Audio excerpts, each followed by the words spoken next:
with you, Selena. I also want to mention just here quickly that we do have word here from the White House, again, confirmation from the White House that President Biden has tested positive for COVID. We have a statement here from Press Secretary Karine Jean-Pierre saying that he tested positive for COVID. He is vaccinated and boosted and is experiencing mild symptoms, she says.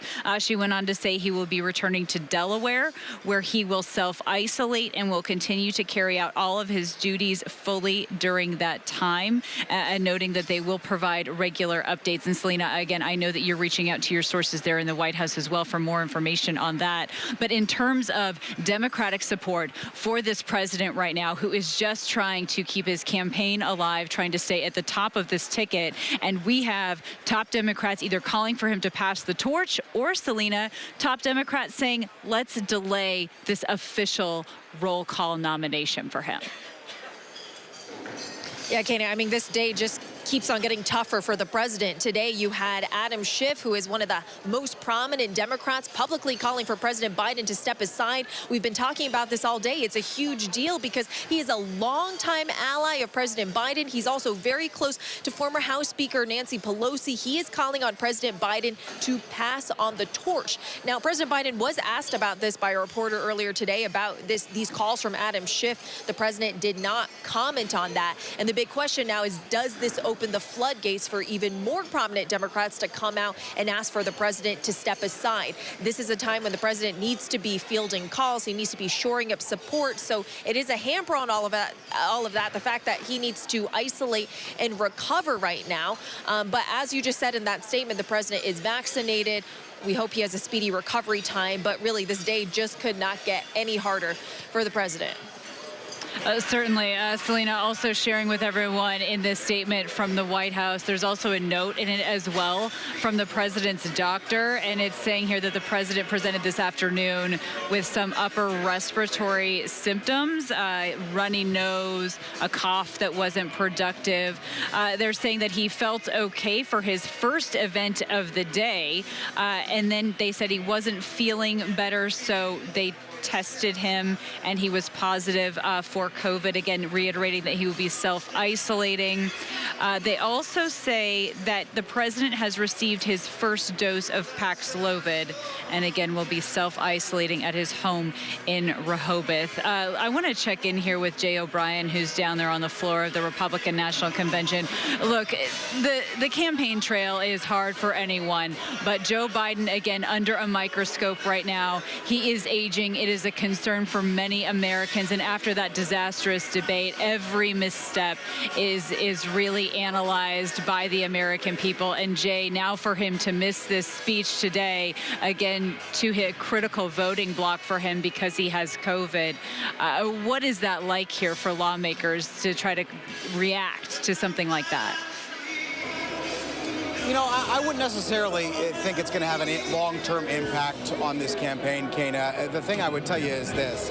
Firstly, obviously it comes in a very critical news environment for the president. There is, as Selena just noted, kind of this question as to whether or not there will be this opening of floodgates again of Democrats calling for him to no longer be the nominee because they don't think that he can win in November, partly because of his debate performance and then partly because of how Democrats, some of them disagree with the way the White House has handled the fallout from that debate performance. Adam Schiff was notable today, for instance, as Selena pointed out, significant Nancy Pelosi ally, so a lot of eyes on Nancy Pelosi to hear what she will do. The president had a call this weekend, we know from sources, with multiple groups of House Democrats, and at least one of those calls got very heated when a member asked him if his age was a national security issue, and I'm told from sources on that call that the president pushed back strongly against that, got defensive, one source characterized it as. All of that to say that this is just another element of that tick, tick, tick of news environment for Joe Biden and things not necessarily going his way in terms of the Democratic Party. Now, there was this move, as Selena and you noted, to push this virtual nomination, which is a factor that they need because Biden needs to be nominated prior to the Democratic convention to get on the ballot in certain states like Ohio because of a flu fluke in those states' laws.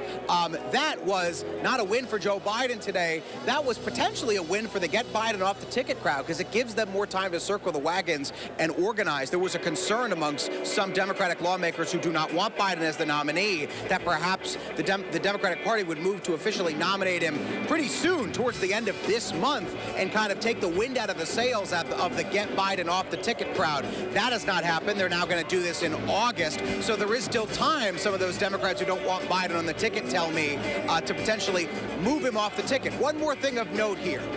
On Saturday, after the events of that assassination attempt on former President Trump, I talked to House Democrats who maybe do not want Biden as the nominee, who said, look, they viewed their movement to get him off the ticket as on pause. Some viewed it as over because the political environment had totally changed for them.